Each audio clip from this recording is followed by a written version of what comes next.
কোনো মূল্যায়ন নেই।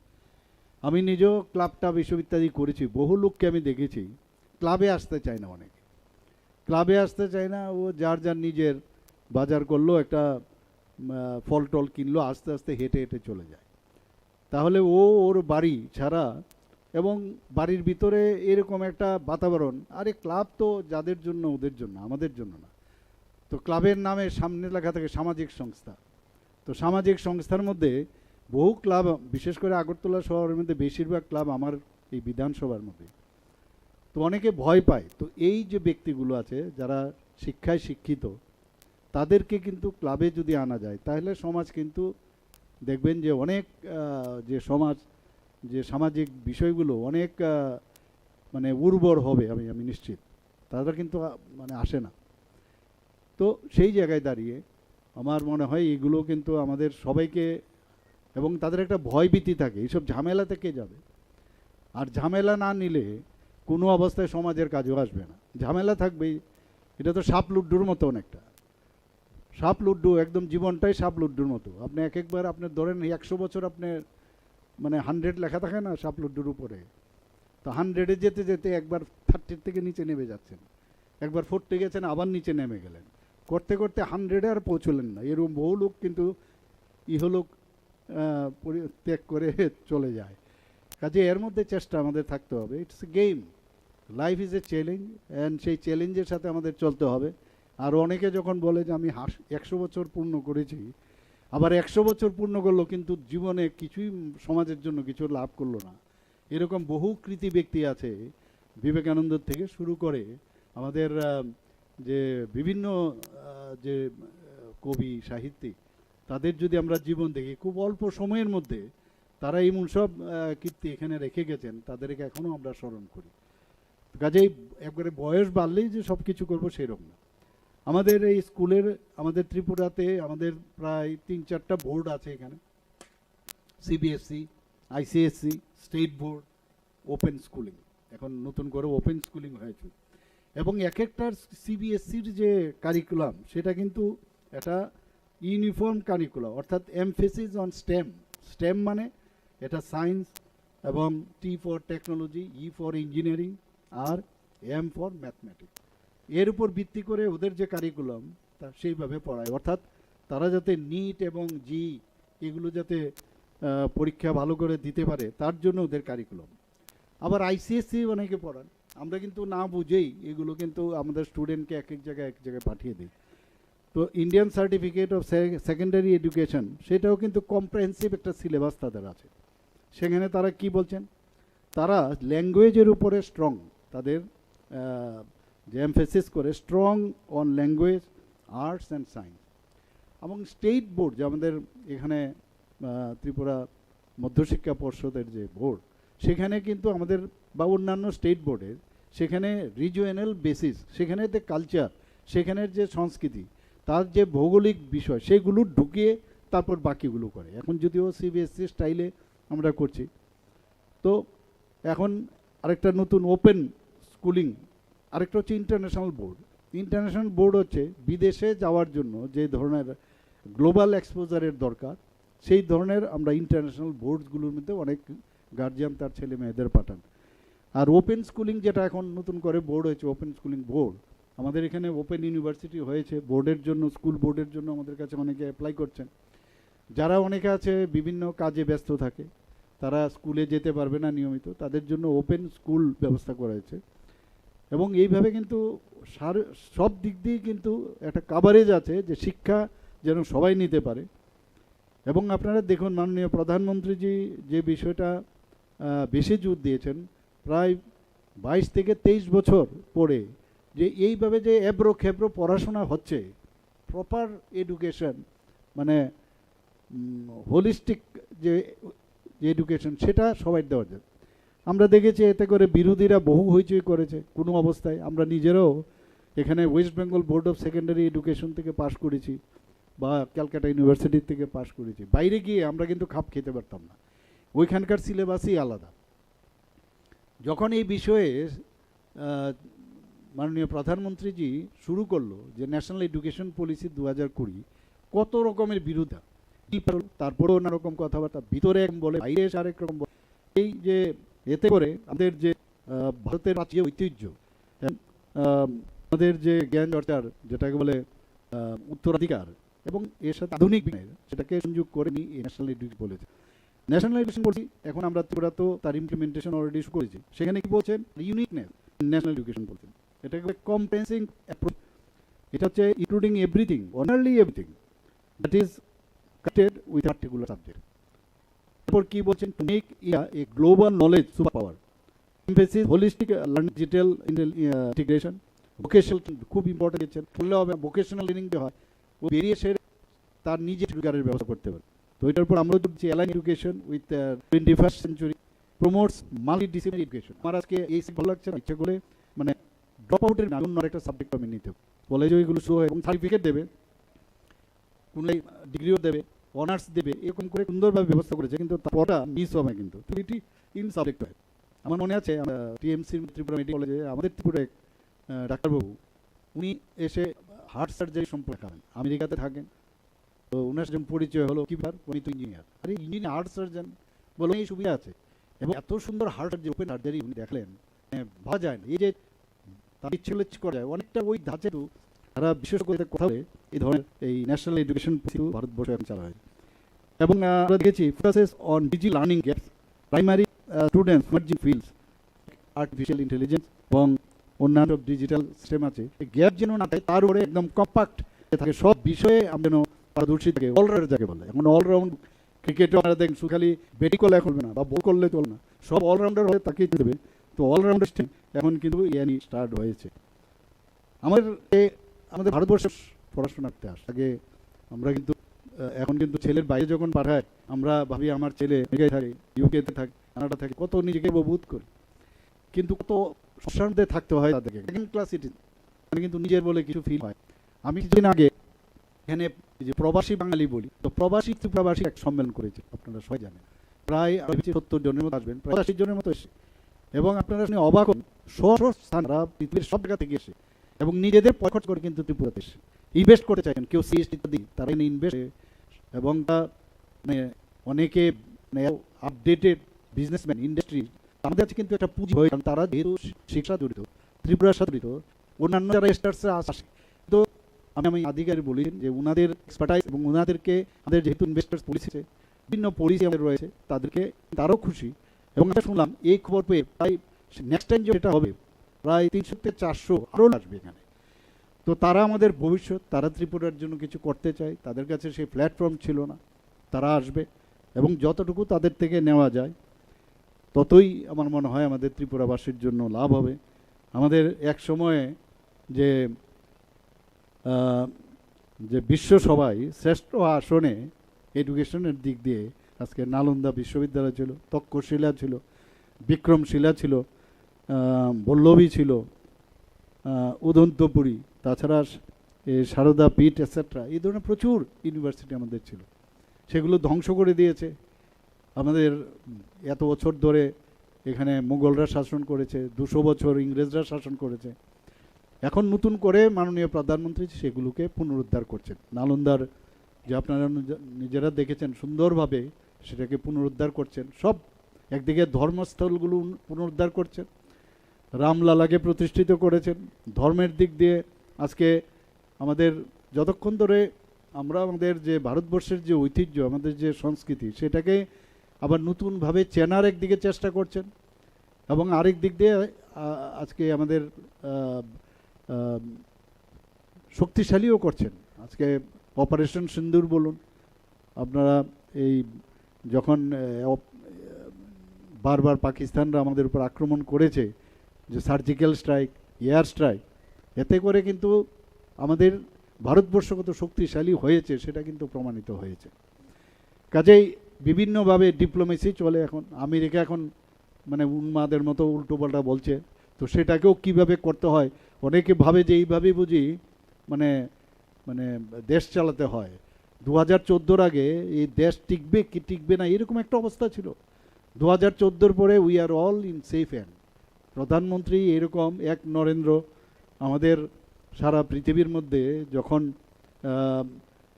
যখন উনি আমেরিকাতে গিয়ে উনি এই ধর্মসভার মধ্যে উনি কথা বললেন, পৃথিবীকে চিনিয়েছেন, সেই জায়গায় আরেক নরেন্দ্র এসে ভারতবর্ষকে আবার নতুনভাবে প্রতিষ্ঠিত করছে। তো আমাদের জন্য এটা একটা গর্বের বিষয়, এবং উপরওয়ালাই এইসব করেন।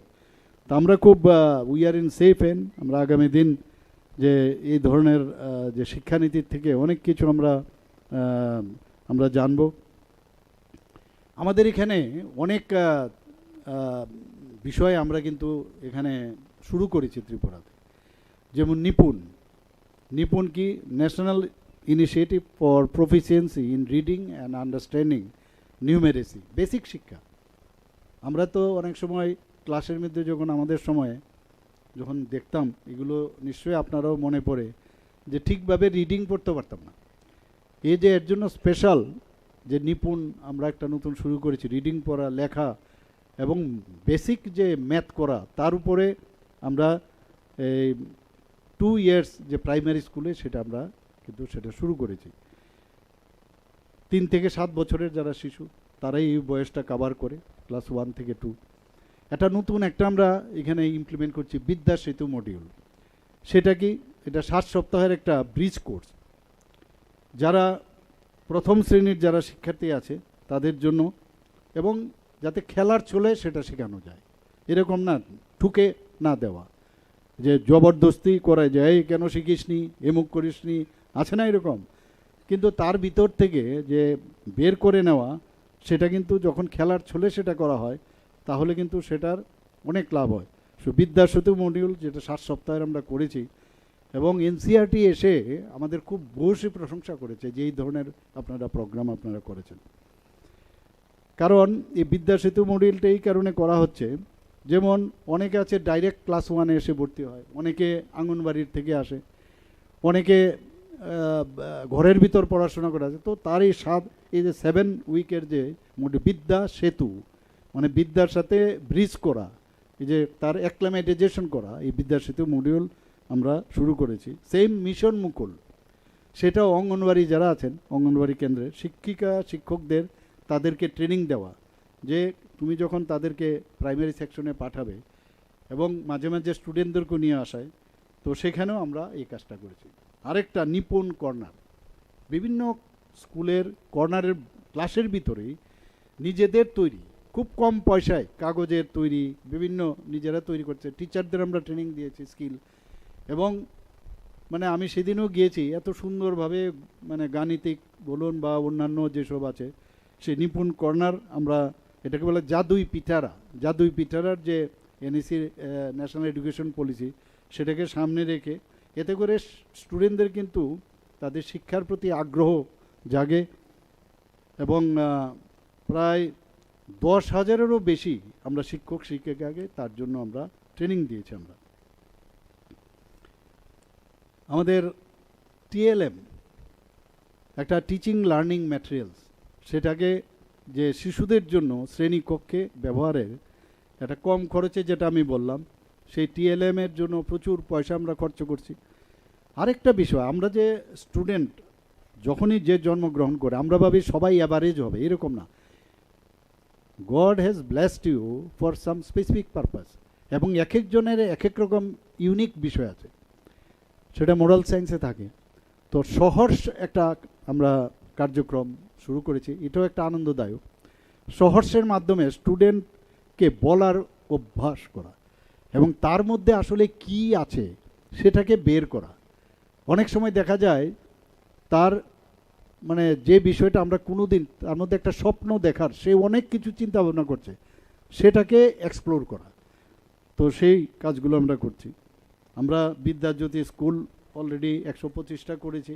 এই রেজাল্ট নিয়ে অনেকে অনেক রকম কথা বলেছে, যে রেজাল্ট নেই। গত বছর প্রায় কিছু কিছু স্কুলে 100% রেজাল্ট কিন্তু আমরা পেয়েছি, এবং আগামী দিনে আরও রেজাল্ট আমরা দ্বাদশ এবং ক্লাস 10-তে রেজাল্ট ভালো হয়েছে, আগামী দিন আরও ভালো হবে।